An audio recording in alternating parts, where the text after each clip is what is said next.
Welcome to the Patriots lab, where we ain't even trying to make them liberals mad. Cause freedom of speech is what us individuals have. It's the gift when we gab, talking about things that the brainwash cannot mentally grasp, like staying loud and waving our American flags. This is for the free thinkers, wearing their Maga and wearing the cags. Draining the swamp is the ultimate goal, but the sheeple will swear it's a fad, like it's just a phrase. But when we show them the facts, the fools got nothing to say, and deep government state wanna get up in our face, but hasn't done it yet cause Trump's in the way, trying to protect us from a troublesome fate. And because of that, we'll never lose our faith, plus God keeping us cool and safe. But I still hope we get 4 more years so we could throw a huge parade. I can see it now, Patriots on a float, and POTUS will go down in history as one of the GOATs for making the swamp pay for taking every one of his votes. His enemies are the cancer, whether or not Trump give him the smoke. Now relax it back and take notes as we kick facts with the homie Ray though. Speak your mind in the Patriots lab. It's freedom time in the Patriots lab, where we ain't even trying to, we make them liberals mad. I said speak your mind in the Patriots lab. It's freedom time in the Patriots lab, where we not even trying to, we make them liberals mad. I said, speak your mind in the Patriots lab. It's freedom time in the Patriots lab, where we not even trying to, we make them liberals mad. Speak your mind. It's freedom time. Without even trying to, we make them liberals mad. Yes, we do. Yes, we do. Yes, we do. Good afternoon, people, patriots, whoever you consider yourself to be. Welcome to another great edition of Wow. Y'all are quick. Y'all are quick. Hello, Katie, Kitty Rhodes. Hello, Michelle Recky Davy. Hello, little bro, Darryl McClain. Welcome into the lab. Remember, like, share, subscribe, ring that bell so you can get them instant notifications. Also, we are running live today on YouTube, Rumble, Twitch. You will also be on Twitter and Facebook. So please remain respectful, especially you, YouTube. I know how y'all like to get down. But today we got a great show. It is Mega Monday, and I got Jen Woodruff, who is our homeschooling mom. I want to welcome her with us this afternoon. And we got Randy, the genealogist Rhodes, in the building with us today. How's everybody doing this afternoon? Doing good. Great over here. Well, we are going to start this this segment off. I'm going to give each of you an opportunity to just meander on your thoughts, give a brief opening statement on where you feel we are today as a society, as a country, as a whole, as a nation, as a world. And then we'll get into everything. But we're going to go to, of course, they say ladies first. So we're going to go to Jen first. Jen, how would you characterize the days that we are living in today? Wow. Yeah, it does feel like we're in a mess, but I wish I was a cheerleader. I just don't have the agility or the rapping as like oh, by the way, your opening song was amazing. That was great. But I wish I was a cheerleader. So I just do my best to say, hey, stick together. As one, we can get our country back. Pick up your piece of the puzzle and play it. Play it strong, play it all the time. Mine is schooling, mine is with children. I love them. And we can do this. We're like building it from the bottom up. Pick up any piece you can and work it. And so I just wanted to encourage everyone. I did a piece last week where we talked about that movie Gladiator, Russell Crowe's movie, and he's Maximus. Okay. So he's the head guy and he's with his ragtag group of patriots. And this is in the Colosseum times because they find themselves in a Colosseum. Now, these 2 gates are going to open and they don't know what's going to come at them. This group of patriots, Maximus is the leader, and he says, I don't know what's behind those gates, but our only chance of survival is if we work together. And then he says to them, as one. And then they all repeat to him, as one. And then he says, shields up. And so they all put their shields up and they're in perfect Roman formation. I mean, they're prepared for this. They're putting their shields up. The gates open, and it's horses and riders and carriages and it's chariots. And so they're coming against this group of guys in the middle of the Colosseum, and they're supposed to be stampeded and screaming and oh, it's terrible. Obviously in medieval times. But anyways, these chariots come up to this group. It probably was functioning like an armadillo, soft in the middle, but has this great armor over it. And so the chariots, the horses, they run into these guys. They're like stepping on top of the shields and sliding off. And then Russell Crowe or Maximus stands up and he says, "Diamond!" And they all tilt their shields at the same time, so it's like has this pointed effect, and the chariots are still coming at them, and now they're flipping. It was so encouraging to realize if we can work as one and just shoot down these mandates and whatever comes at us, and like, oh, they're the jabs, pardon me, the jab. They better not bring that back, but it seems to be the election infection. And so if it comes back and that stupid jab does too, we just have to say, no, do not comply. And that was my biggest thing as I was telling everyone in the audience, you're not alone. We're with you. And I don't know what I said something stupid like we're on your side. And then it turned into nationwide or a commercial. I don't know. It was stupid. Right. So I just want to say you're not alone. We're in this together and we're going to get our country back. We are, and that's just the attitude we gotta have, a positive one, no matter Right. what they throw at us. A positive attitude. Randy, the platform is yours, sir.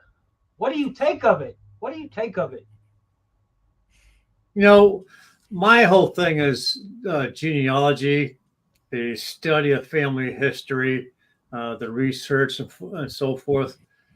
And I've said it on many times on many platforms that the American citizens of today, for the most part, don't know what their ancestors did to get to the new world, to recreate themselves, to build um, new homes, new towns, new cities, to recreate what they had from the world they left behind.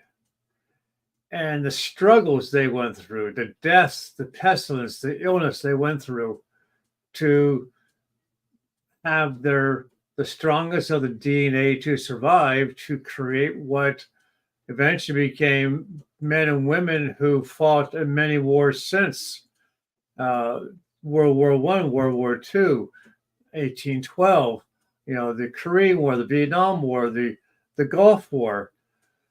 Those men and women come from the best of the DNA that our nation has to give, to make sure that our nation stays strong and stays safe. What we have going on today is a government that essentially is turning over this nation to our enemies by allowing the millions of illegals to cross our southern and our northern borders without any type of checks to see who they are. We sat and we watched as Russia invaded Ukraine. We sat and we watched as China keeps intimidating Taiwan, which is going to create a war there essentially.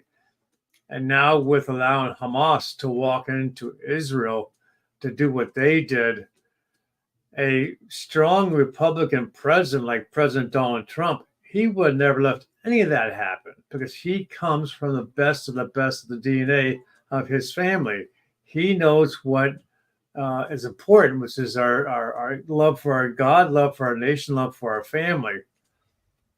And I struggle to think that we will eventually wind up in a war of massive dimensions, whether it's going to be Ukraine or Israel or Taiwan or Iran or somewhere else. We will wind up in one or two battlefronts And what we have to send to the battleground as far as ground troops is laughable. You know, when you see the recruitment ads for Russia or for China, and then compare that to the recruitment ads of the United States, we are a freaking joke. So I have fear that our grandchildren, my grandchildren, and if long enough, great grandchildren, they're going to live in a world that's totally different from anything we can ever imagine or dreamed of. Well, you're right. Good afternoon. I want to welcome Vindy Trucking, brother Vin. What's going on with you? Justia Barrett Zelvowski, Derek Arnold. Hello, welcome to the lab. Yvonne Gomez, Mark Salmerson. Good afternoon. Welcome to the lab. YouTube, welcome to the lab. Please make sure your comments remain respectful. Just to piggyback off of what both of you said. One, we got to. I love Jen, the analogy, the movie. That was one of my favorite movies, by the way. Gladiator. Yeah, Gladiator. When the gates, the steel gates come up and the tigers come out, and then they come up from the ground and they're wrapped up on those chains. They're tied to those chains. And then when the scene that you're talking about, when he gets them to basically understand, unless we work together, we're going to be laying on the ground just like the rest of these soldiers. Ludius Maximus was his name. He was a great warrior. And yeah, it is it's very seldom that I am short on words, that I am shocked by anything. But in today's world, I sit back in awe. I sit back in fear. I sit back in not being able to sleep at night. I sit back in a loss for words in the state that this country is in right now. Wow. A lot of people really don't understand. It's not a matter of if. It is now just a matter of when and where. That's an eerie feeling to have to live with when you have families scattered all across this country, knowing that there's getting ready to come a day, actual and factual, that you're going to turn your news on and whatever narrative they bring it, they're going to bring it. But what you see is going to be real. I don't know how they're going to spin it, but it's not going to be nothing pretty. Whether, it is what it is. Right. We have, as of today, we have 1.4 active military personnel. You do the math. They have over 10 million in here, 6 million men of fighting age. You do the math. So I really have come to the conclusion where I really believe, and I'm going to close it at this, and then we'll go into our first video. I really believe that, Randy, what you've been telling me, and I've been fighting you all the way on this, brother, because I was like, yo, man, if we get there, we're going to have to get there, but I don't want to talk about it. Well, guess what, Randy? Today's a new day. Today we have to talk about it because they are who they said we were. If you've seen what took place Saturday, and I won't preach, if you've seen what took place Saturday outside of our nation's capital, outside of our DC grounds, so now I guess Americans are not allowed, but now this is allowed. Not a military, not a cop, not a badge to be seen. 10,000 plus pro-Palestinian protesters. I think the video will speak for itself. But you know what? At the end of the day, I knew Patriots were going to be vindicated. But damn, are we going to have to give up our blood to do it? Are we going to be that last line of defense? There's only, you do the math, we only have 1.4 military active against their 6 million. Let's get into this first one, and then y'all can both do your take on it. Well, for more on this, we can cross to France 24's Washington correspondent, Fraser Jackson. So, Fraser, it's a really big rally today, apparently, along the mall. What more can you tell us about what the protesters want? Yeah, well, this is a much bigger protest than expected. Freedom Plaza, which is just behind me, expected to have a couple of thousand people there. Tens of thousands showed up. They are now marching down the street away from the White House, heading towards the Capitol building kind of area.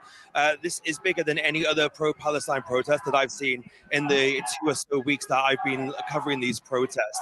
The couple that I've seen before were organized by pro-Jewish groups. This one is a much more broad coalition, a real mixture of people. We've seen a sea of flags here, people wearing the keffiyeh headscarves, that symbol of Palestinian resistance, and people praying in the streets, lying down on prayer mats to pray during the middle of this protest movement. We've seen lots of Palestinian Americans, but not just Palestinian Americans. It's been a significant chunk of people here who are young people, it must be said. A lot of them have been under the age of 30, I would say. And also some Jewish groups as well who are showing support for the Palestinian cause. We've also seen a couple of signs saying Latino Palestine as well. So it really is quite a mixed bag of people here who showed up in Washington, D.C. Now, the messages that these people have been carrying, you can see some of them behind me, are just as mixed as the people themselves. We've got everything from Free Palestine, that has been the main message of this movement, to more extreme signs as well. But the main thing that people here are calling for is a ceasefire now. And we know that that is something that Joe Biden and Prime Minister Netanyahu have so far not agreed to. Fraser, thanks so much for that update, but we've run out of time, so we're just going to have to move on from there. Thanks so much again. That's France 24's Washington correspondent, Fraser. Go ahead, Randy. What do you think about the situation? Well, the video I saw on Twitter the other night, the caption read 300,000 supporters marching towards the White House. And then it showed hundreds at the actual fence that protect the White House of them trying to climb over. And it's like you said, no National Guard, no signs of police, no Capitol Police. No, the Secret Service were inside the fenced-in area, standing outside the White House like they were going to be able to stop anything. And I said to my wife, I said, okay, yeah, they're saying it's peaceful. Okay, yeah, sure, they're just marching. They got their signs, you got their Palestinian flags, blah, blah, blah, blah. But it would just take a strike of a match to turn that so-called peaceful protest into a mob-enraged riot. And there's nothing there to stop it. You know, absolutely nothing there to stop it. Those 300,000, that's what the correct number was, is going to be over that fence and into the White House before you had a chance to take a breath. But yet that's allowed. But people on January 6th who were peacefully, you know, protesting, and then we had the FBI implants to cause the mayhem, they're still in prison, right? Not even charged, but they're still in prison. It just goes to show to you like I've been saying for the past almost 4 years now, that the Democrats in control are just waiting for the right moment to turn our nation over to our enemies. Jen? I just wanted to say that that whole J6 thing that happened is Nancy Pelosi's fault. And it's going to come out very soon. I mean, she's in trial right now. Everyone's saying, "Oh yeah, she's there for her husband. It's with the hammer fight with the lunatic, whatever, blah blah blah." No. She is going down because it's going to come out that this is all on her. I mean, we had ordered so many National Guard to come in on that day to help support mobs and whatever they said happened, the insurrection. It was not an insurrection unless you see what BLM and Antifa did, and that was orchestrated and paid for by Nancy Pelosi. So that's what they're looking at right now. But the good thing, believe it or not, something good did come out of that mess of protesters or Palestinians and that were at the White House. The good things that came out is that Biden lost all of his donors, all of his Jewish donors, because they're like, why are we donating to this guy to be president, which he's like not even a lawful president? He did not get however many, what, 8.9 million? I don't know. Yeah, not against Trump. Anyhow, so the Jewish donors are leaving. He doesn't have that support. And they're not supporting the colleges because they're saying, we're Jewish. Why are the colleges being taught to be against us? Okay, so he doesn't have his Jewish donors. The other people he doesn't have are the college soon to be graduates because he can't pay their student loans anymore because he doesn't have the money from the Jewish donors to pay that unless he just fudges it and we make more money to nowhere. And I don't know how that's going to happen, but he also lost the blacks, and I'm so proud of them. You're amazing people, Ray, because they're like, no, you are the most racist character we've ever seen in the White House. So he lost them. He's like, what, 10 points behind Trump. It's terrible. So he's like fighting a losing war, and I can't stand seeing all these Palestinians at the White House because we are like allies with Israel. They're our only ally out there. Actually, there is no one else. And then when they start chanting their stupid thing about from the river to the sea, they are talking about the Jordan River to the To the Mediterranean Sea. Mediterranean Sea. Yeah. And it's going to wipe out. They're trying to erase Israel and all the inhabitants of it. And we're like, no, those are our allies. And I love that Donald Trump moved our Embassy. thank you, the embassy there from Tel Aviv to Jerusalem. And what I think is so cool about that, because they hate us just as much as they hate Israel, but USA is right in the middle of the word Jerusalem. It's JERUSALEM. And it's just a coincidence, but it's just a great thing to stick to them. Like, hey, we're here too. So go ahead. Go ahead. I'm sorry. No, I was just giving a shout No, out. I was. Yeah. Wrap it up. Yeah, When you're done. that's all. You sure? You sure? I'm pretty sure. Thank you. You can squeeze it out of me later. I don't even know right now. We'll have another round. I just wanted to give a shout out. Judith Hall, hello. Tanya Thompson, hello. Kimberly Real, hello. Thanks for watching. Mo Low, hello. Cindy Candell, hello. Also, remember, like, share, subscribe, ring that bell so you can get them instant notifications. I got Jen Woodruff, the homeschooling mom, with me, with Randy the genealogist Rose up top. You should know who they are by the names, but with all of these pronouns going on, he's the man up top and she's the woman on the bottom. Just to keep that right.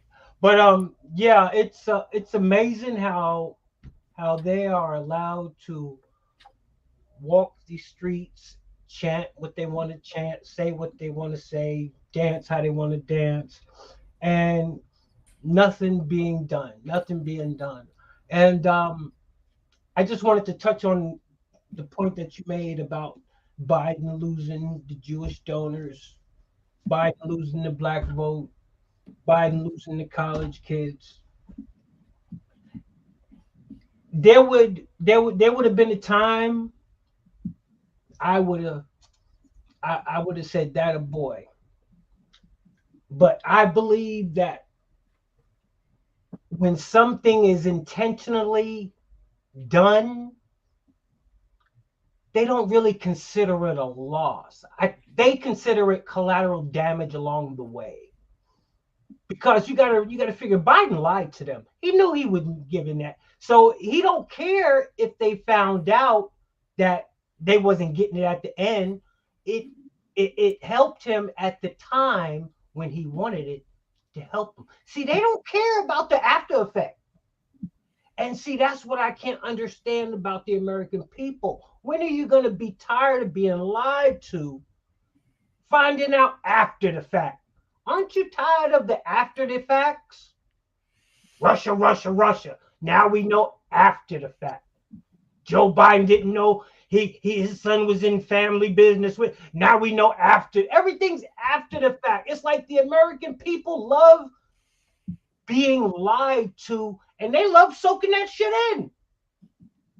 We are so tolerant, and we were not even allowed to say stolen election. Oh my gosh, they're like chipping away at the Constitution. That's the freedom of speech. Say whatever we want to. It was a stolen election. Dingbat, sorry, I have no respect for that person. The resident, he is not a president, he is the resident. He said from the beginning, they always tell us what they're going to do before they do it. And or did he do it right after? I think he did it right after, because he said, we just pulled off the greatest election fraud in history. And I saw that and I was like, you can't say that. You can't say that. Even Barack Obama, he said, what I need, what I would love. This was way before Biden was anywhere. It was right after, okay, it was right after his Barack Obama's second term, and then Trump got in, and he said, I could really do a third term. I would love to just be the earpiece in front of, if we could have a Democratic base and I could just run from like the back room or something. And I thought, oh my gosh, you told us that's what they do in the Quran. The people that subscribe to that book, they could do whatever they want to as long as they tell you ahead of time. And if it's something that goes against their religion or that makes them look bad or makes Islam bad, they're allowed to lie. So it's like they have to tell you what they're going to do, and then afterwards they can say, oh, I didn't do that, but they did. And Randy, it's sad. At least we know what we're up against, right? Randy. Well, I said it's first year and a half, 2 years that the idiot stole the election. I said that the Democrats will tell you what they're going to do, when they're going to do it, and how they're going to do it, and then they're going to do it.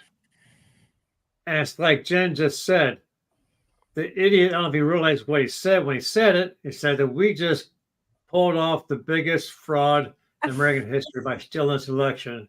That's exactly what they did. On Facebook, if you start typing in, the election was stolen or something to that effect, they give you an immediate warning. What they say, do with me.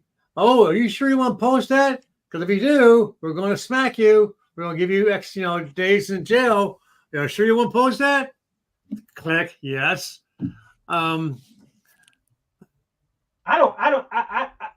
don't care. I can't believe that they literally scared the shit out of the American people into thinking they no longer have fucking rights. And I talk like this because I'm on Twitch. What's up, YouTube? What's up, Twitter? What's up? I can't believe they scared the American people into thinking they really don't have rights. I've gotten shut down, and I'll probably get shut down again for keeping the actual and factual. Because for people to know the truth, and not say anything. Well, no, I take it back. There was some really dumb ones that really fell for the bullshit. But there was a lot of people that was like, I'm just scared. I don't want to say nothing. Dude, they're taking away your damn rights. I'll tell you what they're scared of, and I feel it too, but you just have to say, no, that's courage, settling up anyways, knowing you're scared to death, but settle up anyways. That was by John Wayne, who was just an actor, I know, but it was a good quote. But this is Listen, what we're scared of, being I'm going to give sued. this to you, Jen. Let me play this clip because this has to do exactly with what we're talking about, and then I'm coming right back to you.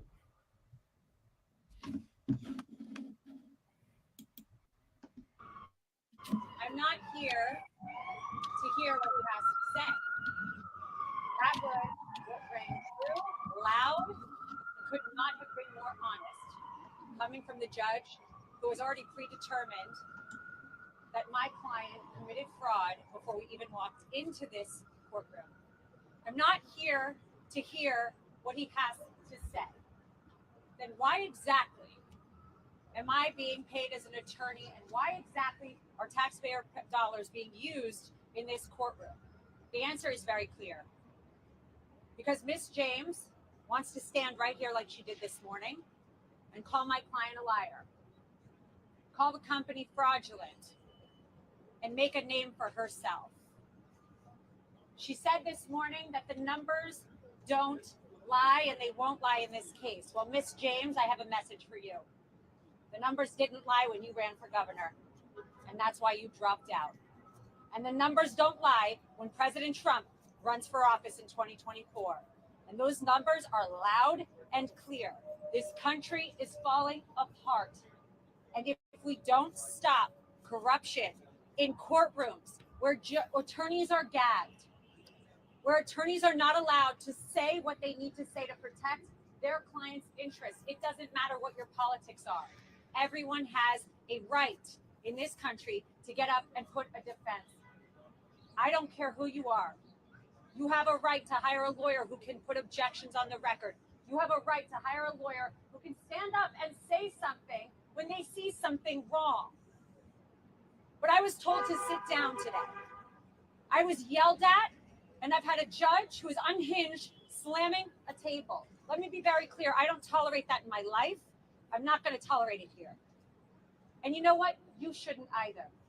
Because not every American citizen gets a camera and a microphone. And what I'm seeing is such a demise of American judicial system and democracy. Miss James came out this morning and said that she knew Mr. Trump. And she always calls him Mr. Trump because it kills her that he was the president. But the 45th president of this country, one of the best presidents we've had, has built a great company. It's worth a ton more than that statement of financial condition. And she doesn't know how to get out of it because her politics won't allow her. She calls him a bully. She says he's going to bring out racial slurs. He's going to say things today and taunt her. Well, Miss James, you taunted him. Before you came into office, before you saw one record, one statement of financial condition, you taunted him. You said his administration was too male and too pale. Those are her words. She said that she and Michael Cohen were going to be his biggest nightmare. Well, I have some news for you, Miss James. Michael Cohen folded, lied, and crumbled. Your star witness, along with all the DAs and corrupt AGs, need to be paying attention to what happens when you let us take the stand, when you let my client speak the truth, and the judge can tell me to sit down, and he can try and shorten my client's testimony, but it is loud and clear. They've got nothing. They've got nothing but their politics. She's got nothing but her Soros backing, which we discovered recently. And I am sick and tired of seeing it. Pay attention, America. Pay attention. Because when you're in court one of these days and you don't have a lawyer that has a microphone and you don't have a lawyer that can go on TV and you've got judges gagging them, what are you going to do? We need to fix. What are you going to do, America? We've been trying to tell you for the longest. You know, before I go to Jen, I was telling her how I was having conversations with a couple of pals of mine, and I'll just keep it like this. The attitudes they have now is what's going to save America, because they didn't once think the way they think now. And that's what it's going to take. All of us coming together as one. That's good. Because what are you going to do when they try to put the final nail in the coffin? What are you going to do? Do you think this is just a plan, or do you think this is a game that stops in the third quarter? There are 4 quarters to this. There is a finale to this. They believe, an ends that's going to justify their means. They really believe this. We have not yet to see it.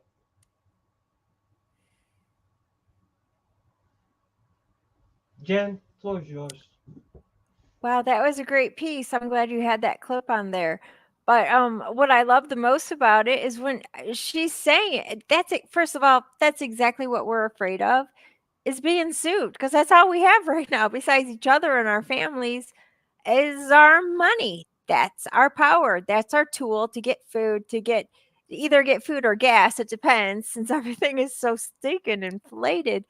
But it's frustrating. But what she did say was that the numbers, you can't, Letitia James, any lawyer out there, he can say anything he wants. They can come against us.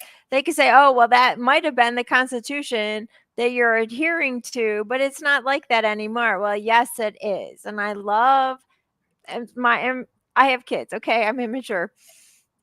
What's his name? The big chicken on the Looney Tunes, Foghorn. He's the big I don't chicken. know. I'm back with the Blues Clues days. I love it. Yeah, I'm 20 Yeah. years back.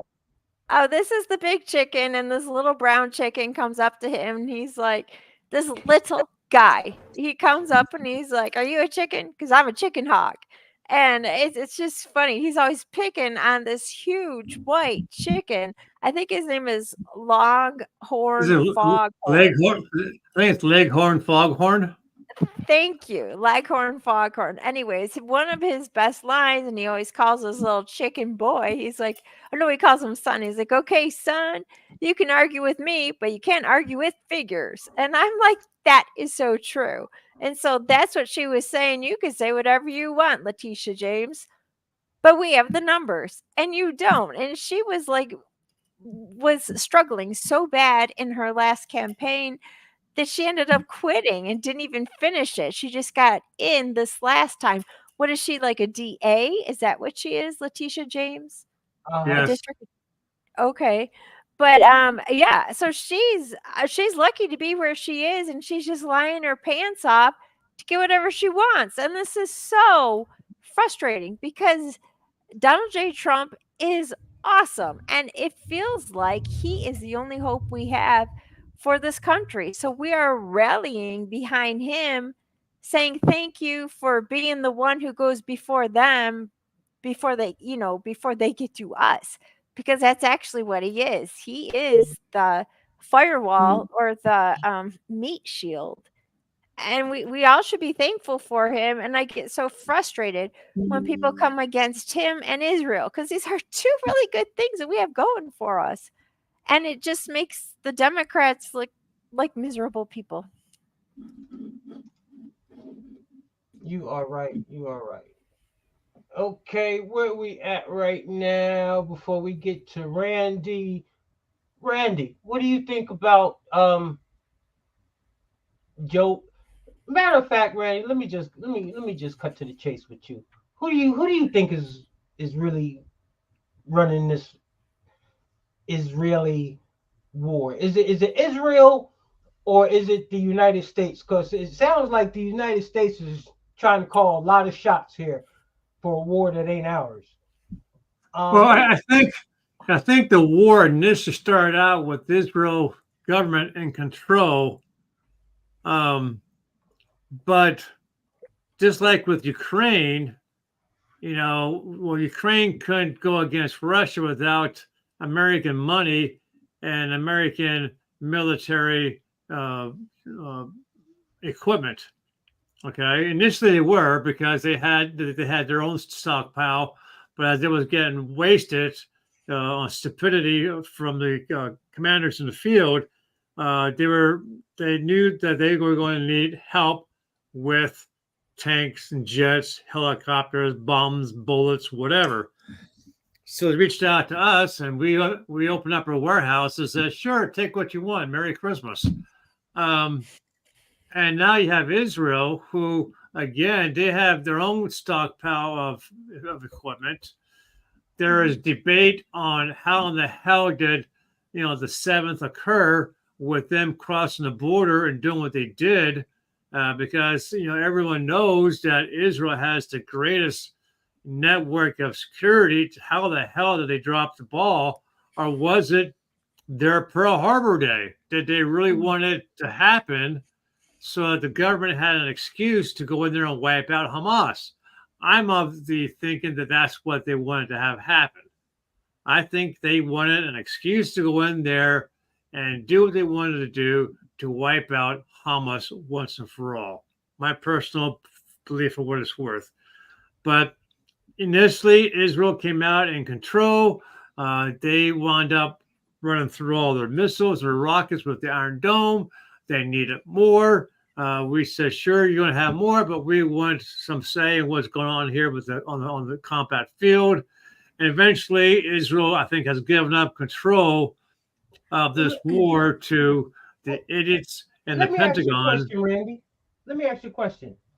Do you think it's more of just taking Gaza than to get rid of Hamas? I mean, because think about it. Are we really to believe that Hamas is really just going to sit there and get killed? Or are they just going to integrate back further up into whatever hills or wherever they got until it's all over to reemerge and fight yet another day of this 4,000-year war that has been going on? I mean, is it really to just gain more foothold into that land? I mean, because you got to remember, anything so far to this point that we've taken over, we've never given back. I mean, that's just the factual of it. Throughout all the wars that Israel has had with this Palestinians, and they gain more ground, they have always held on to the ground that they've gained. No, but if I'm not mistaken, it goes back a few years, but wasn't there a point in time where Israel had to give up some of the territory they won during combat? Let me ask you a question. Let me ask you a question. To give up land, but yet still control the resources of that land, is it really giving up that land? No. You're just still a people trapped within the system. You're still not free. They gave them back. They still controlled the water. They still controlled their food networking. They still had full control of everything. So really, what did they give them? I mean, that's just like being in a prison, and instead of them giving you one cell, they give you the whole damn yard, but you're still locked up, bro. I mean, what? Okay, well, look at it this way. The Native Americans. Look what we did to them. Yeah. We wiped them off. We wiped a lot of those tribes off the face of the planet, never more to be had, and it gave them some points of land to live off of that's not worth anything other than to build a casino on. So how long has conquering land been going? How long has conquering been going on there? But it's been going on since day one, since Adam and Eve. I mean, look when Adam's son killed his brother. So that's been going on since day one. Okay. I have never heard of. It has to be the most dumbest thing to me to have a war, take a break, just to go back to war. Are you referring? Are What you the referring hell? to the ceasefire? Yeah, what the hell is that? The bombs, if the bombs are gonna drop after 48 hours, what the hell is the 48 hours The, for? 40, Why the, take a 48, break? the 48 hours was to give Hamas time to rearm, reposition their Oh, troops, and to bring stupid, in right? more weapons. Yeah, or to get further, at least our opinion, at least my opinion, to get more organized. Or, I mean, but yo, like I tell people,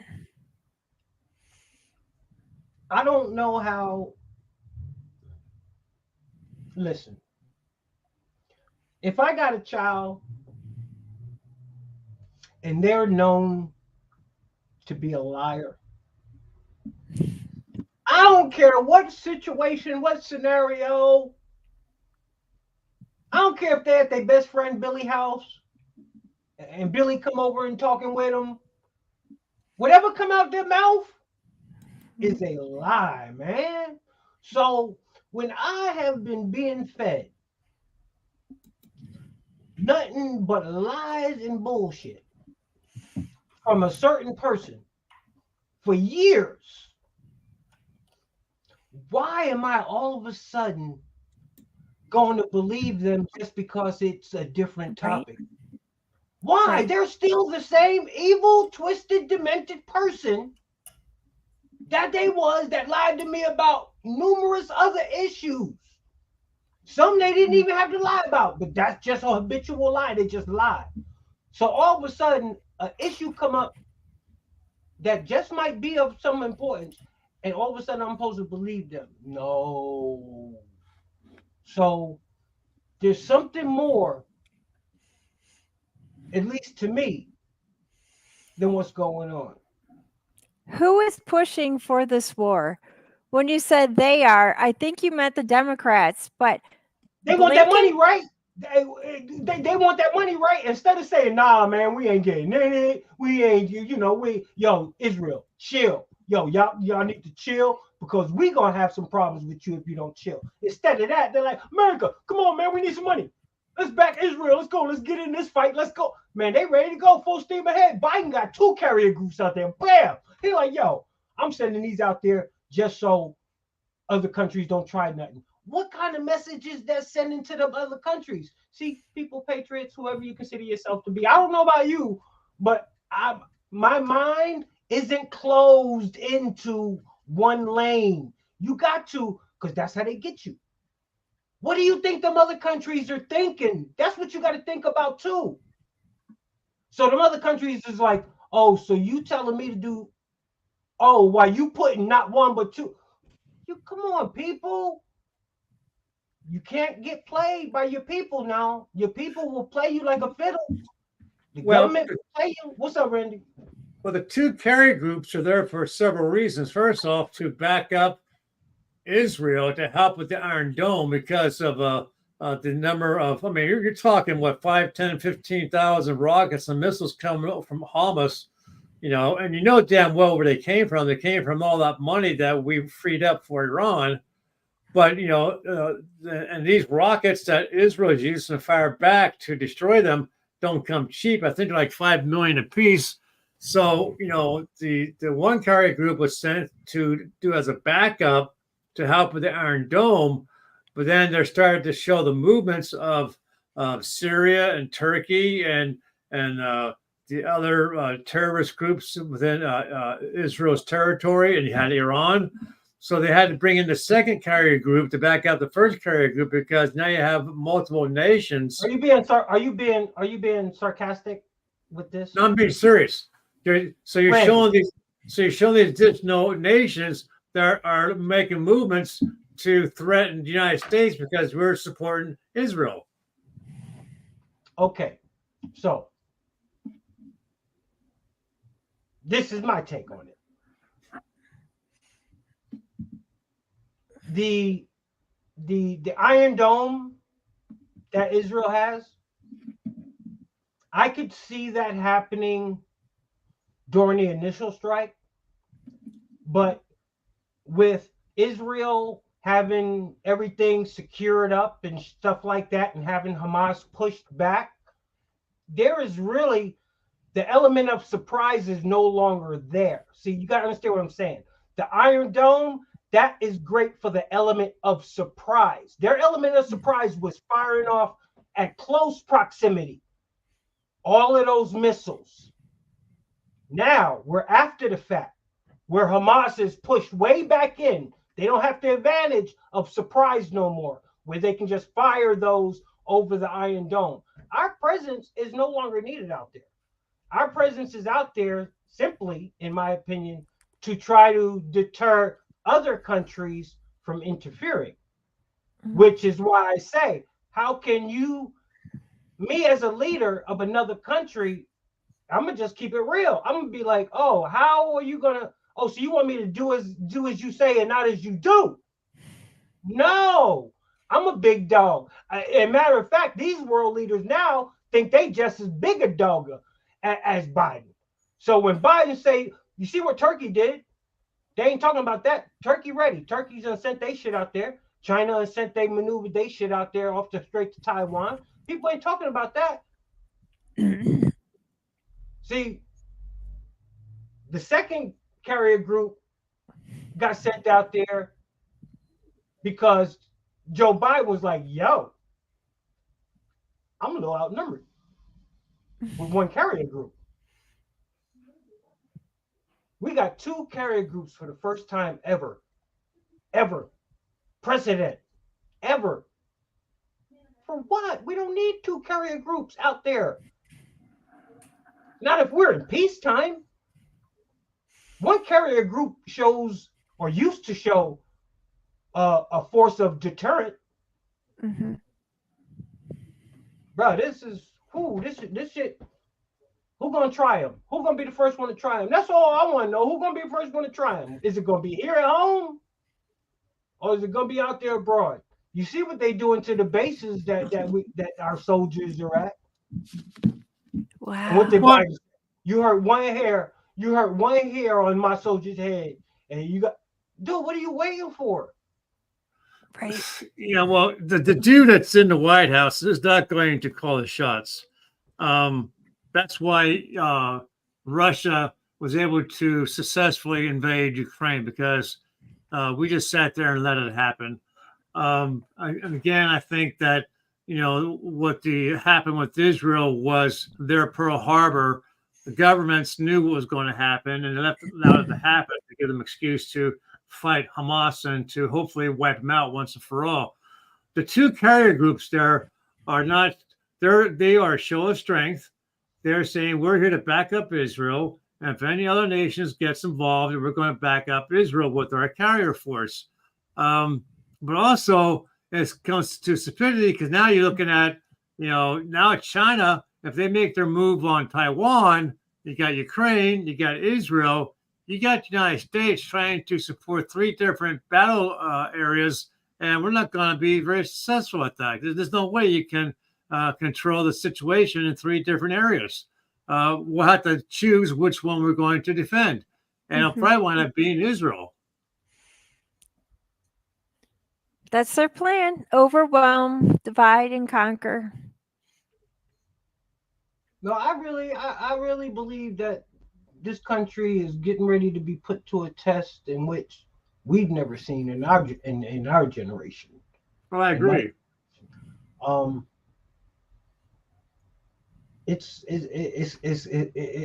I still go back to how we started to show off in how they allow, how our government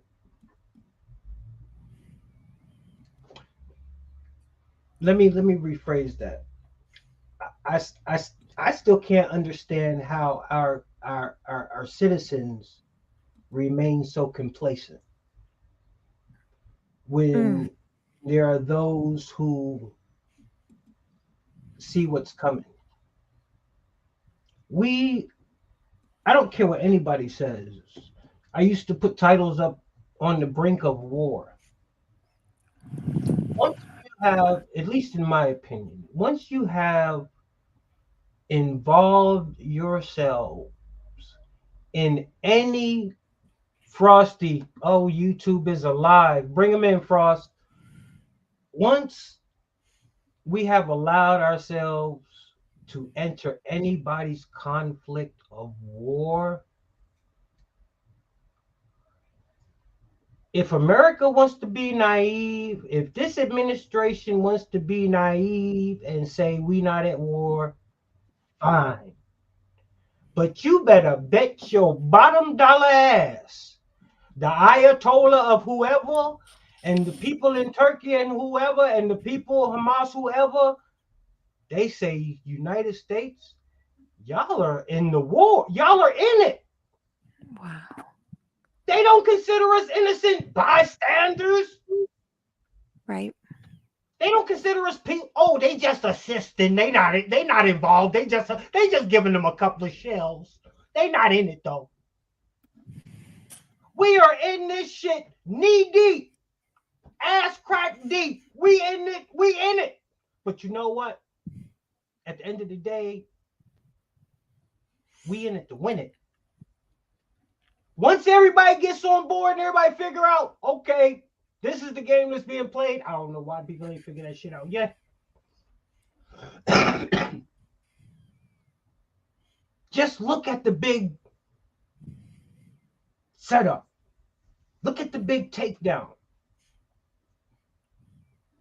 How in the world are you going to involve the United States in world conflict with countries that hate us and allow their people to come across our borders at will?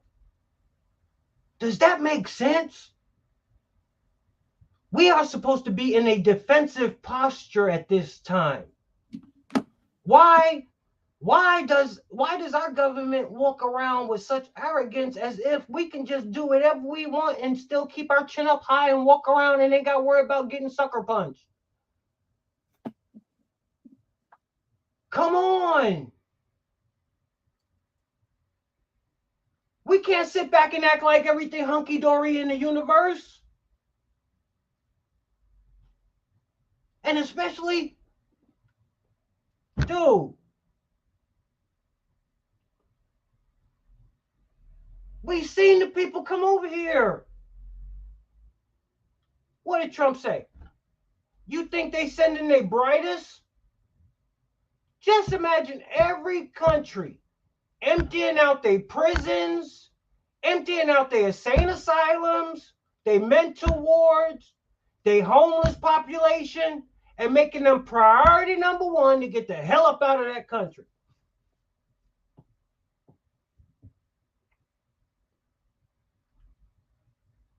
And now look where we find ourselves.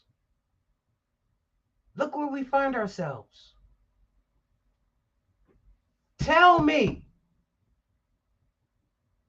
when's the last time you seen in America what took place with them over 10,000 pro-Palestinian protesters in D.C.?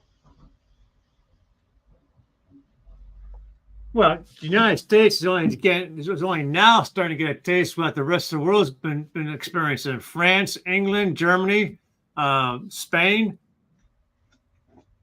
The Muslim nations emptied out their countries to have their people immigrate to the free world for a better lifestyle, for better future for their children, as an invasion to do exactly what's taking place now in every free, or what used to be free nations, where the Muslims are in the streets, they're rioting, they're burning, they're looting, they're trying to get their voices heard, and the governments in power, just like ours, is sitting back doing absolutely nothing to protect the citizens of the nations. They're allowing the Muslims to live their lifestyle in their country the way they lived it back when they said it was so terrible to live in their own land. And it's almost too terrible. But let's move to another world, another country, and live the exact same way. We'll refer to them as Muslim extremists. Just like we have the left-wing extremists, we have the right-wing extremists, we have Christian extremists. We'll keep it as the Muslim extremists. Of course, y'all know I don't like to paint everybody with a broad brush because that's not polite and that's not proper. Because it's not actual and factual. Because like Trump said, there's good and bad on both sides. And that's as real as you can be. But when you have upwards of 300,000 people in the streets who are dressed like Muslims, general, okay? No, they're not dressed like tell who's the extremist or who's just sitting there or who's just walking down the street looking for a corn on the cob, okay? You don't know who was a good Muslim, who's the bad Muslim. That's why we say Muslim extremists, or we say Hamas supporters, because just like at the end of the day, all Palestinians aren't bad people. I don't know the history of that. That's a long drawn out battle that everybody can pick and pull sides from every direction and get a little bit of anything. But at the end of the day, I just know there's innocent people on both sides, and it's a shame and it's a tragedy what people in power will do to hold on to power and to try and just create what they're trying to create. It's a shame. It really is. It really is. What you say, broccoli? Oh God, broccoli. Hey, you can't put the long ones up here. For the record, the Germans also, through propaganda, convinced the citizens to blame refugee immigrants for their problems and certain ethnicities. We are seeking a repeat.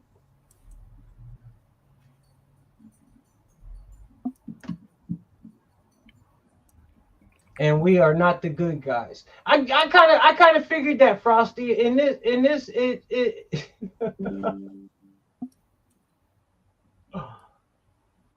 We aren't, and I only agree with you there, Frosty, because I'm going by the leadership.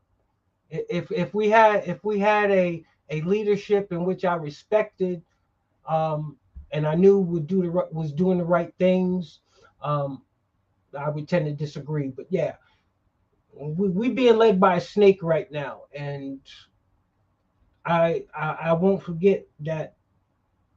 I love that snake story that Donald Trump tells about the snake that bit the lady that forgot she brought in the snake. Well, knew she brought in the snake, but forgot for some reason that snakes are snakes, and it bit her ass.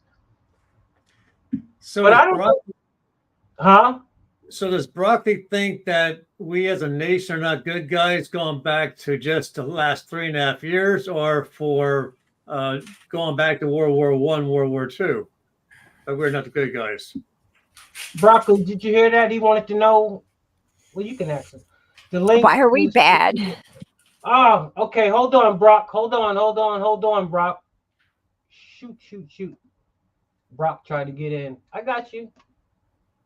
I know. I gotta. I don't want to go to. I'd have to back out and go to YouTube. But let me see if I can get it up in here. One of y'all two can chime. Hey, Brock, if you can't get it off of there, I will go ahead and try to put the link up on YouTube real quick. Randy, I do apologize. What do you suspect? How are we the bad guys going back to World War I and II? No, I think that's what I'm trying to confirm with Broccoli. If she's saying that we are the bad guys, because her last comment was that we are not the good guys. Right. So, and then William said that had it been a different leadership, that he would disagree with her. But since we have right now in the White House, he would agree with her. So my question to Broccoli is, the comment "we are not the good guys," is she just talking about for now because of the current administration, or is she going back to World War I, World War II, when she was saying that if I understood her comment correctly, is that the United States is just a breeding ground for soldiers for Israel to use in war, and that's the input that I got from that comment. So I'd like some clarification, because I got a feeling I know how this conversation is going to go, and it's going to make me very upset. Why? You can't take nothing personal, because everybody's entitled to their opinion. That's I understand that. But just keep in mind that we as a nation have always fought on behalf of the majority of what is right and what is wrong. We've had our occurrences of administrations where, I agree with you, William, that I don't back the Biden administration for what they've done and how they've are turning our country essentially into a nation that is going to be handed over to our enemies. He's doing nothing to protect the citizens of our nation. He's doing everything to protect the immigrants and illegal immigrants coming into our country. But the thing with Israel is they are a democrat nation who are surrounded by governments who have for thousands of years wanted nothing more than to wipe them out, to cleanse the land of all Jewish people. They're only trying to survive. And if they have to depend on the United States, who have for generations have backed up Israel to try and support and protect Israel, then that's their right to do that. Unfortunately, our military is at a point where can we really depend on our military to go into a combat situation, come out the other side as a winner? I mean, who would have thought that the war with Ukraine and Russia would be taking as long as it is? People thought that Russia going into Ukraine was going to wipe out the Ukrainians within a matter of a couple of days, because we were always taught that Russia was this big badass nation. Okay. Hold on 1 second, Frosty. I just put the link up on YouTube. Frosty is Canadian. Canada, we welcome you into the lab. Jonathan Garcia, I sent you a link also, my brother Jonathan Garcia. Should I say? You better run again. But if y'all don't know, Jonathan Garcia ran for the governor for the great state of Georgia. And Yes. I enjoyed kicking it up with him. It's been a minute, but we'll get together. But go ahead, Randy. I sent out a link. So Frosty, if you got something you want to say, you already know what to do. Come into the lab. Keep it respectful. YouTube, y'all get out of hand sometime. And I don't have moderators, so y'all already know how I get down. Okay, Randy, I wanted to bring up that Hillary Clinton kept saying what this country needs is a good war. And her whole focus was to make money, and she wanted to use the military industrial complex, the whole war machine, like we're in the 40s again. It was so stupid. I'm like, no, the factories we do have that her husband and Barack Obama did not shut down are probably not even functioning anymore, because what is she thinking? We're going to collect all the copper and silver and make bullets? Is that what she's thinking? We're all going to get working again to make ammo for the war. I don't know what she was doing, but I'm thinking, who in the world is calling these shots that we need to be in 3 wars at one time? Why? Without a commander in chief? It's ridiculous. I mean, it was bad. I don't know how we're going to get out of this, but I know we will. And what do you think she was trying to do when she was saying what we need here is a good war? Was that what she was going to do? Trying to restart the whole military industrial complex? Well, they got to make money, don't they, Randy? Yeah. Right now, the only people making money are the ones who build military equipment, our body bags. I mean, those tanks don't come cheap, and you're seeing them, and again, Brother Brett, Hi. How's it going? You'll be on next right after Randy.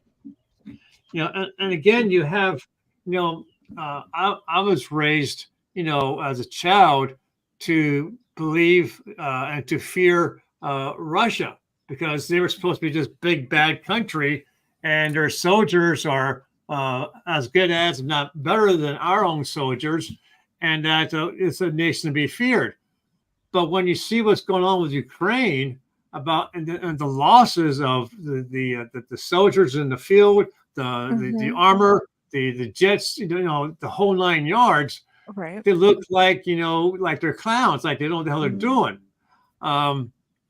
and some say it's because it's been so long since they've been in actual combat, and that they're actually getting better and more to be feared now because they're getting that combat, skills back again. The United States hasn't been in a real war for many years. And are we going to see the same scenario where if we actually do go boots on the ground in Israel, are we going to see the same stupidity from our commanders?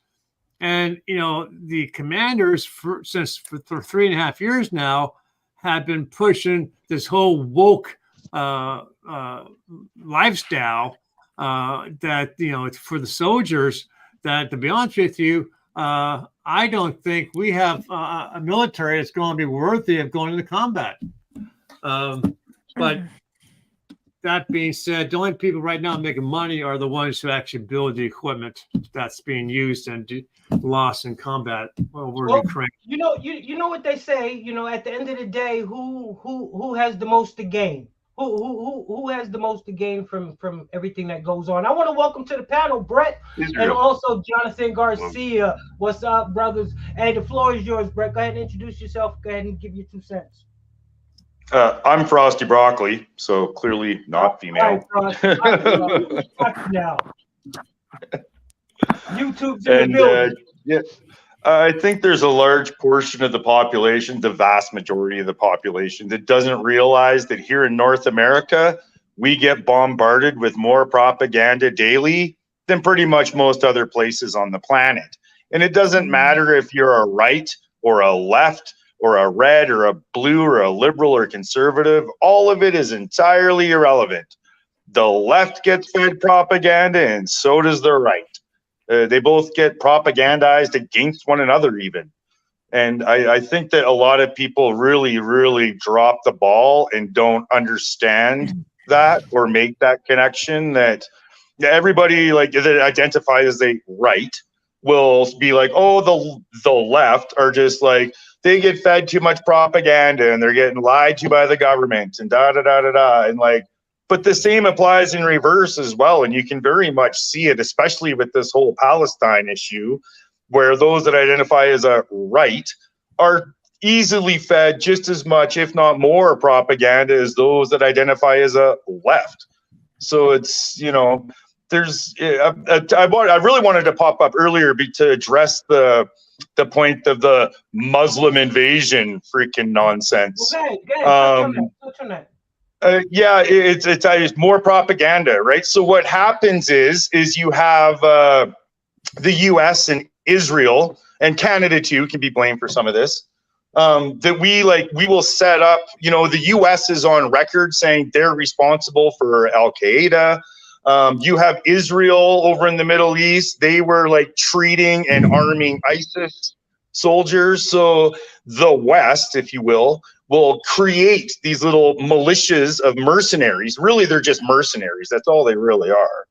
And they will put them into these places, say Syria, for example. Let's use Syria for an example. Put them in Syria and drive the people out of Syria, right? Their objective and goal is to terrorize and drive the people out of Syria, because if you look at the Greater Israel Project, they want part of Syria. So you drive the people out of Syria, you drive them to Europe and North America, kick them out of all the places. So you follow them around and keep kicking them out. So they have to go to Europe and North America, and then you use them as propaganda, saying, oh, look, we're under this Muslim invasion from people from Syria. Look, they're all coming across our borders. It's all scripted. It's all contrived. It's all to a plan. It's not random. It's not chaos. It's right or left is completely freaking irrelevant. All wars are banker wars. It doesn't matter if you're red or blue or left or right, or it doesn't matter. The people really miss all those bigger pictures of the bigger picture happening and how much of it is used for propaganda to convince people of things and push narratives. I really just think there's a huge disconnect there. You're right, and basically we're all being used. We're all, because I still fall for some of the propaganda, still not knowing what's true or not. But anyway, before we get back to Jonathan Garcia, my brother from another mother, how's it going down there in Georgia? It's Cheers and going hi, good. David. Going good. And nice to meet some new people.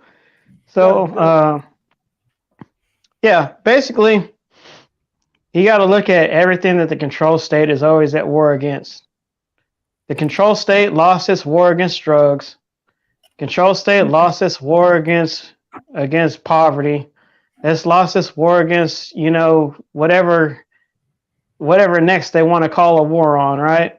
So they basically enjoy keeping us in a state of fear.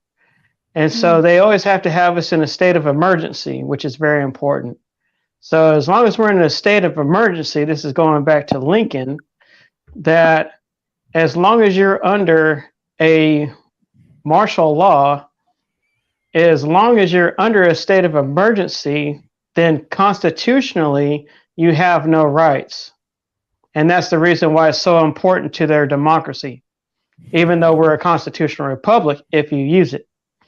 Now, the other part of it is, since Lincoln, that was the biggest influence as far as bankers are concerned. But going back to Waterloo and the Civil War and all this other stuff, just follow the money.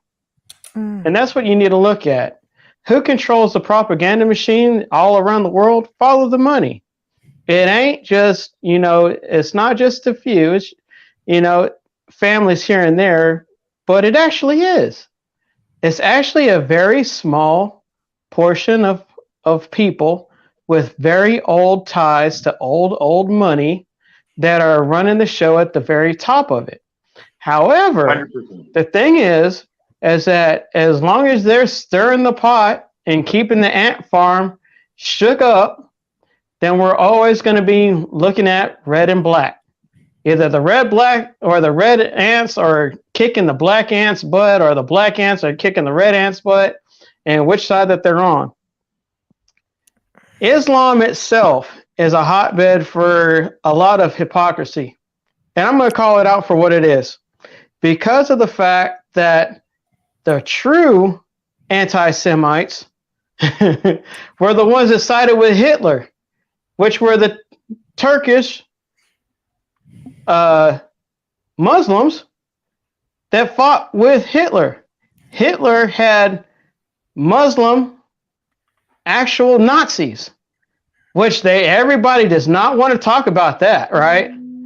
You're more propaganda, actually, because I gotta stop you because you're telling a lie. The Palestinians. Well, let me finish the lie then. Semitic people, man. Let me finish the lie. People, Arabs are Semitic people. Muslim Arabs are Semitic people. So you can't call them anti-Semites. That's ridiculous. No. What you need to do is listen to the whole lie. Okay? So if I'm lying about it, the Turks, okay, which actually genocided a lot of Armenians, okay, the Turks, which are Muslim, the reason why Hitler did not use a lot of Christians, as in his memoirs, he said because the Muslims were able to go further than Christians were, as far as in their ideology to cleanse their area. And today, okay, regardless of who's Semite and anti-Semite and all this other stuff, right? The lie is that the actual ones that converted to a said religion are the actual anti-Semites. They come from Caucasus, and I'm going to get a lot of flack from it. But the majority of it is, if you look at history and the predominators of a lot of evils in the Middle East, and like I said in past posts, Genghis Khan had a terrorist problem. And people don't understand how Genghis Khan actually dealt with terrorists. And what these terrorists only understand is submission. So either they're going to make you submit, or you got to make them submit. And Genghis Khan was the most successful at making this ideology submit. And so if you go back into history, that's the reason why he controls so much of going into the Middle East. However, because of our policies in the West, we are no longer conquering nations as far as like Alexander, Rome, or anything like that you have. And that is our problem. They start little fires here and there and then expect them to extinguish, which is like their problem, reaction, solution. The problem with dealing with this ideology is that there are billions, not just millions, but billions. And then there's over 180 to 300 and something million, which is the size of the United States almost, of people that believe in wiping anything that does not believe in their ideology off the face of the earth. That's the reason why they can do what they believe that they are doing in the name of God. So you're right. I'm not saying, yeah, but I'm not saying that we need to have another crusades. I'm not saying that we need to do all this other stuff. I'm for America focus on America's problems. We have no constitutional republic. We're deep into a democracy that's failed into the 300 or 30 something $1 trillion, about on border of collapse for real, which will be non-recoverable. However, the ones that are sitting back laughing at us all are the ones that say, hey, point the finger over here, point the finger over there. No, don't listen. Don't remember anything or don't learn from history. That's exactly what you're doing, though. You're literally listening to the propaganda say, hey, point the finger over there at Muslims. They're your problem. You came up here talking about the bankers. Now, if you want to follow the money and follow what's happening with the people who run the money, do yourself a favor. Do yourself a favor and look up the Israel Supreme Court building, and you will discover the pyramid on the US $1 bill exists. That pyramid is there. It is in real life. If you want to see what the bankers are doing, you want to see the pyramid on the US $1 bill, look up the Israel Supreme Court building that's run by the Rothschilds, and recognize that the whole goal. Who ordered the Building 7 to go down? World War II, the whole war on terror, all the bullshit has all been about ethnically cleansing Palestine. You're being told. I'm looking at it from all sides. Believe it or not, because think about it. You're being told. No, you're being told who owned Building 7? Palestine with radical Islam, and you're literally being told, hey, look at those guys over there, blame them over there. Don't pay any attention to us committing war crimes, crimes against humanity, and ethnically cleansing Palestine. Traditionally, Muslims and Christians have been pitted against each other by an outside party. And nobody seems to want to talk about that or recognize it. Everybody's propaganda drunk, it seems like. I'm going to go because I don't want to be part of this bigoted discussion that seems to be taking place up here from a very propagandized group of individuals who cannot see the bigger pictures and how government, media, bankers are all running the show. And you think it's a right-left thing or a Muslim-Christian thing. There's no bigger understanding of the higher concepts and pictures. Did I trigger you? Just want to blame Muslims and whatever. Did the history trigger you, sir? Did the history trigger you? That's what happened. Your version of history sucks shit. Did history really trigger you that much, sir? If you knew history, you would know that Christians. So this is what I got to do. Than any other group on the planet. If you knew history.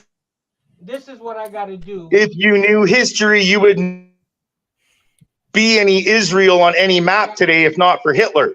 That's the whole. See, and then when I mute your mic, damn it, that means to stay mute. When I mute your mic, that don't mean you go unmute your mic. So when you want to do that, that's when I got to kick you from the studio.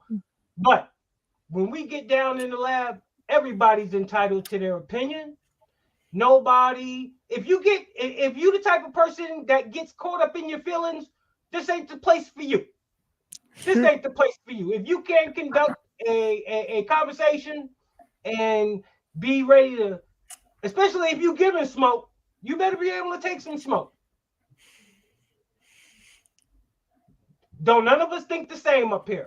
Let's keep it going. Miss Jen, we'll pop it to you, then Randy, and we'll hit you back so you can piggyback off of just what went down. What's up, Awesome. Cash? Miss Jen. I wanted to ask you all a question. I'm sure that Jonathan Garcia knows this. I don't know. I don't understand because I keep getting different views. What is maritime law besides a flag with a yellow fringe on it? I understand it happened in the 1900s, 1913 or something, and it's when we lost our sovereignty. Does Randy know? But anyhow, they're saying that Trump signed this and that's what we're under right now, maritime law. And I guess we're hoping he comes back. I sure am. But it's I don't know. Just do you know what maritime law is? And that's the reason why the Statue of Liberty is in the water and not on our land because it's maritime law. I don't know what it is exactly. What do you think, Randy? I'm not the expert in this, so I'm going to let Jonathan Garcia answer that question. He seems to be very, very well versed on it. Sorry, Jonathan. Don't You trigger got me Randy now. on something he don't know. Type it in, Oh. Randy. Oh, that's We bad. haven't been a common law situation since 1929. So, yeah, maritime. I would go as far as back as to 1929 with maritime law, as far as the people actually having the say with common law. So, okay, we'll say that we're under maritime law with Trump. Maybe he instituted it, right? What I do know is that our Constitution, Bill of Rights, and Declaration of Independence and all that stuff was written as to common law. And so I remember when, people used to have quick and fast trials.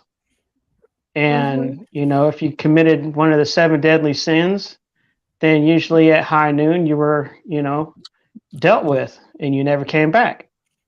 So that was mostly under common law, not just statutory law. But that's going back towards, before 1929. So I guess so. Maybe so. And I think that's the reason why we're seeing so much activity as far as repeat offenders and people getting away with murder in some cases because of statutory law, or maritime law. But it's not a law of the land, Right. as I understand. Is that why we are tolerating election fraud? If there was such a thing as a stolen election? Yes. I wonder. I just wonder. Yes. And it's a sad. Okay, look at it this way. If what we had is the American dream, and having all God-given and inalienable rights, the way that we're supposed to, why do sometimes we have to speak in innuendos, or we have to censor our own speech and not say certain words so we don't trigger algorithms, So, wow. Yeah, it's very important when you're really looking at history at a broad view, especially when it comes to maritime law, because you have to know where your standing is in the court. So, depending on where you're standing in that court, as soon as you pass that bar, which is going into the lawyer's den, basically, you're going into dead water. That means you're into maritime law. Wow. And if you don't pass the bar and you don't get suckered into it, then as you stand out in We the People section, which is among your peers, then you're able to present yourself as to claim as to law of the land.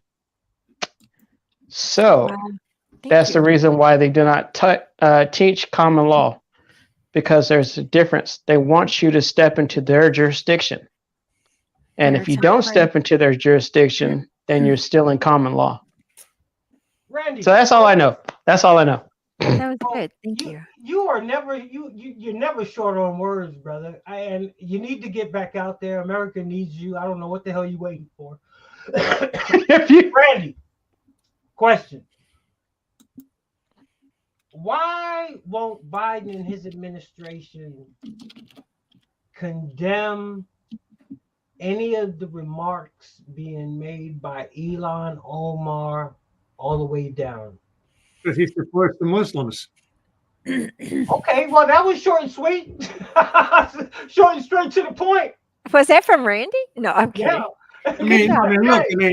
Look, she's allowed to have the Palestinian flag outside her office, okay, but you have these people ripping off the placards of all the missing children, and nothing's being done to stop that. You can't have a politician who's supposed to be for our nation and this nation's citizens. And I keep saying citizens because there's a difference of people who actually were born here, love our nation, live by our standards, and those who come here supposedly from worse conditions just to recreate the worst conditions here in the United States because they love it so much. But yet here she is with a Palestinian flag. How can she support the United States at 100% if she's got a flag which shows support to what is a terrorist nation doing what they're doing? You can't have it both ways. Wow. But yet we do. So we have like 6 politicians who stand up and defend Palestine and other terrorist organizations. But yet when it comes to stand up and protecting American rights, like a quick and speedy trial, they don't hear anything about it. Now, I will say this, and I got to jump. The new Speaker of the House claims he's going to release 44,000 hours of the J6 video to Blaze to let them look it over and then to feed it out to the public knowledge. Do you guys think it's going to happen, or do you think it's just another bullshit, conversation? I don't think from what I've seen, I don't think that we need to. We already seen enough. Well, even if it does, BS. Is that going to change anything? Well, I would hope that showing the actual and factual, using your words, is going to get those people who are being held against the law in prison and released. I mean, come on. They've shown a check for $2,000. They've shown a check for $40,000 gone to Biden. I mean, we keep getting more and more evidence. So no matter which way or which lane the evidence comes in, this goes back to what we talked about earlier in the show. When shit is I can't keep it no plan. When shit is planned. When shit is supposed to go down the way it's supposed to go down, right? Everything else is irrelevant. Eddie, their number one main goal is whatever they feel their means is going to be, that all of this shit is going to justify. And like I said, we haven't seen it yet, but they're going to try to get that ball across the goal line. They started back years ago when we first tried to start warning y'all. Trump came out and started giving signals, and they started lying with Russia. They started out with the first lie right there. That was planting that seed. And everything from there has just been a stream of lies that they've laid on us, and to the Americans people's fault. They sucked in about 97% of that shit. And they still got 3% left. I'm wondering if that 3% can can sustain them because they see the shit now. I want to say it. I want to say it like this: with all the whistleblowers, we don't need any more Snowden leaks. We don't need any more WikiLeaks. We have enough information to know that our government is not for we the people. It hasn't been for a very long time. And for anybody to talk about, propaganda this and propaganda that, the best information that has ever came out as far as an information expose and overflow and whistleblowing and all that stuff happened before 2016. And then when they started putting the clamps on all the information, the reason why we have to speak in innuendos and side this and, the sky isn't blue no more, it's purple, even though we know that the sky is blue, we need to basically, as we the people, get back to our roots.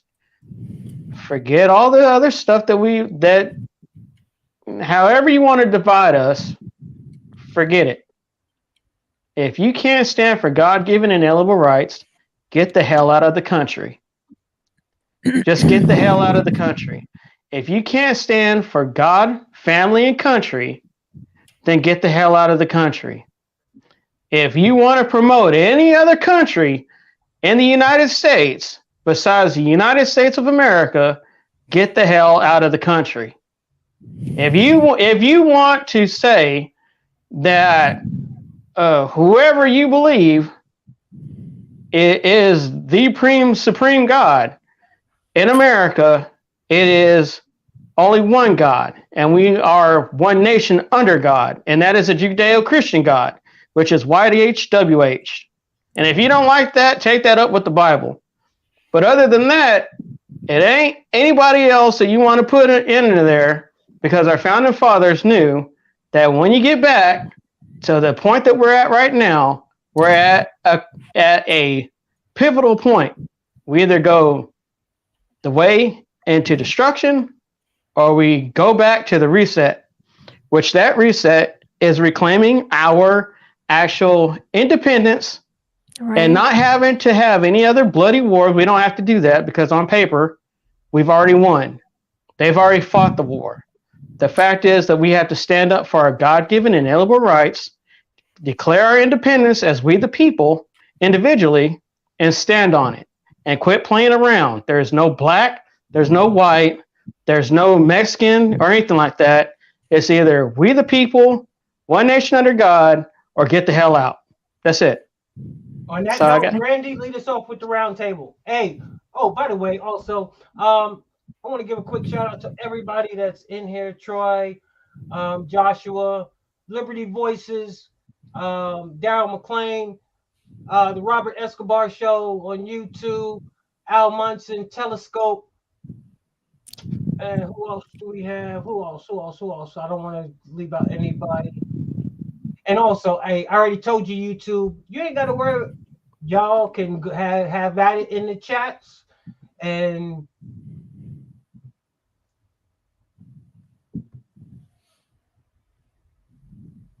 okay, I won't even put that one up there. But anyway, I appreciate YouTube for tuning in. We're going to round table. We're going to lead it off with Randy, the genealogist, Rose. Go ahead, brother. Round table. And then we're going to close it out.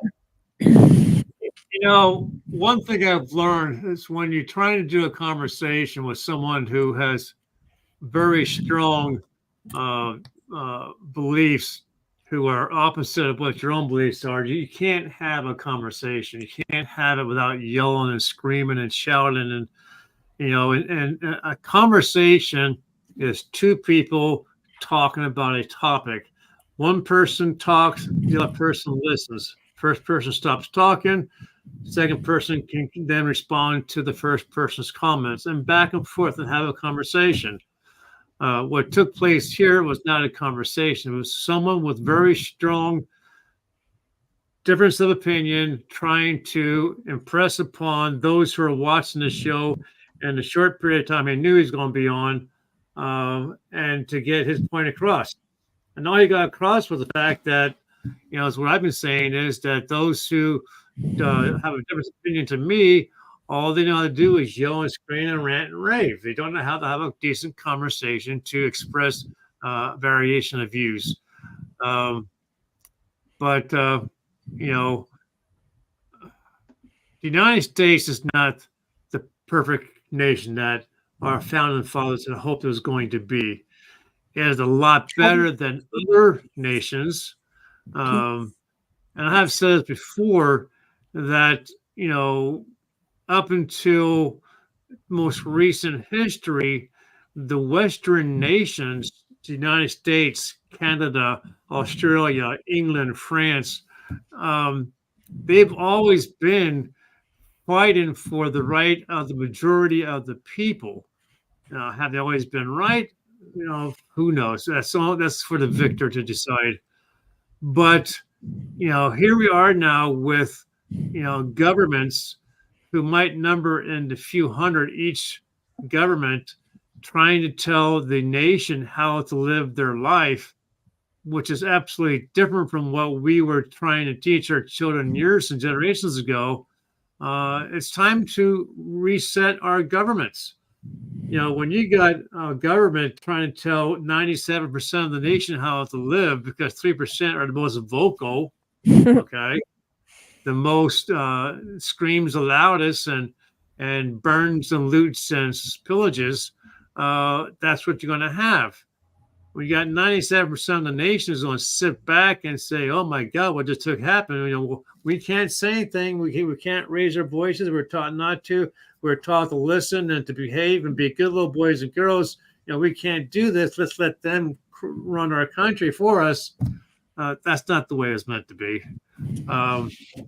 Our nation is on the verge of being reset, and that's to a nation that is not what our forefathers had intended. Jen? Okay, I just wanted to say, instead of thinking of reset, think of resist, because we are at war, which is WAR. It's an acronym for We Are the Resistance. And don't let this come. Put up your, work as one, put up your shields and resist this. But anyhow, the one thing I wanted to bring up, and for some reason I didn't get a chance to say it, was it's important that we know what McCarthy was trying to do. And it was a good thing he got ousted, because one of the main things we wanted him to do, there were three things. One was stop the spending. He was working as an underwriter for Joe Biden. And when Joe Biden needed money out of something, he would pull it out of our Social Security, or he would pull. It was like so weird. He was just an underwriter. He was not being the speaker, but he was. I wish he would stop that, and he's not anymore. So thank God that we have Mike Johnson now, but he still has 2 more jobs to do. Hopefully he can curtail the spending. The second one is to release those J6 tapes. It's very important, and this is why. Because we want to know, which we probably already know, but we want to see that this was all orchestrated by Nancy Pelosi. And that's why she's in court right now, and they're trying to stick her with that. And those are the facts, and they will. So we're going to see her be taken out. I hope she goes to Gitmo. I don't know, but it's all on her. And the third thing they were supposed to do was talk about term limits. And Feinstein died. And I'm like, wow, we don't really have to talk about that. But no, we really do, because Biden should not be serving if he's this incompetent.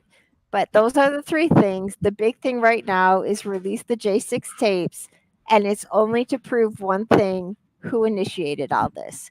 And besides that, I just wanted to say let's all move as one. This is our nation. We're taking it back.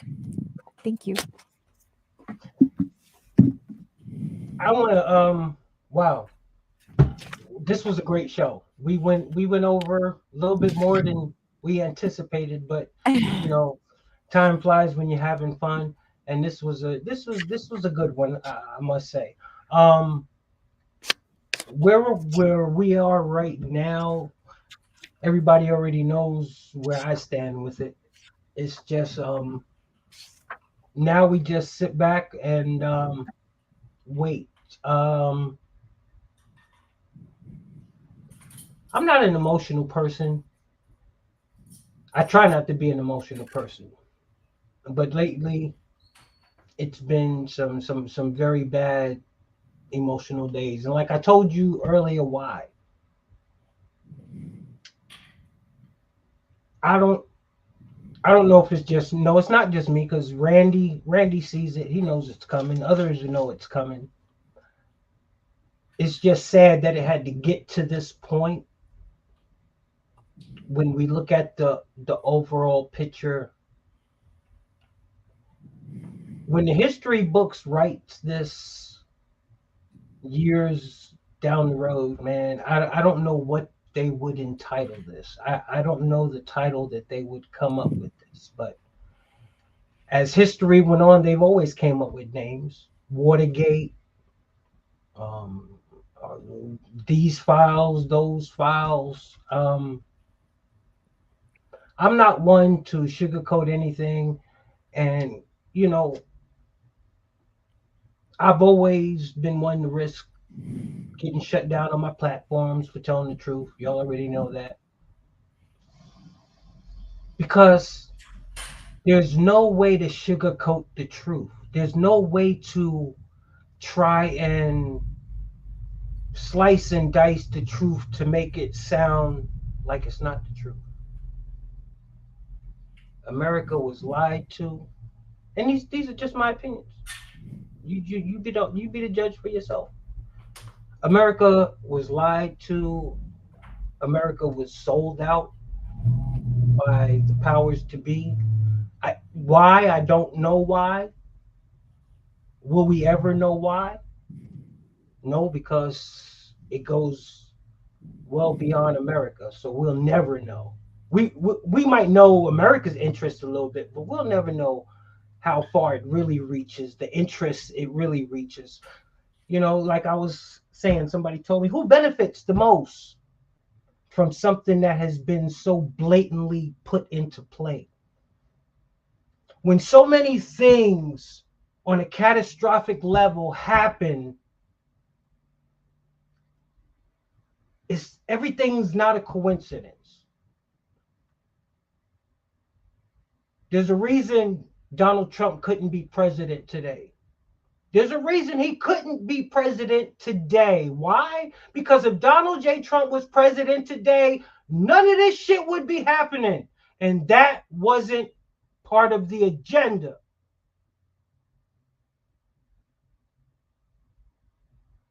This shit had to happen. It might have got elevated and escalated a little faster than they planned due to Donald J. Trump. But this shit has been in the works.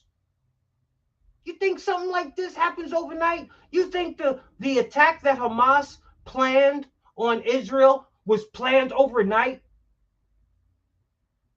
How come all major catastrophes, there just happens to be a breakdown of intelligence, but all of a sudden, in a flip of a switch, intelligence works perfectly. And now we're supposed to trust everything because everything is just fine if it was just for that instant, that moment. But then you got to realize, well, what's the consequences from that instant, from that moment? Where did 9/11 get us? Let's go back. Where did World War I, World War II get us?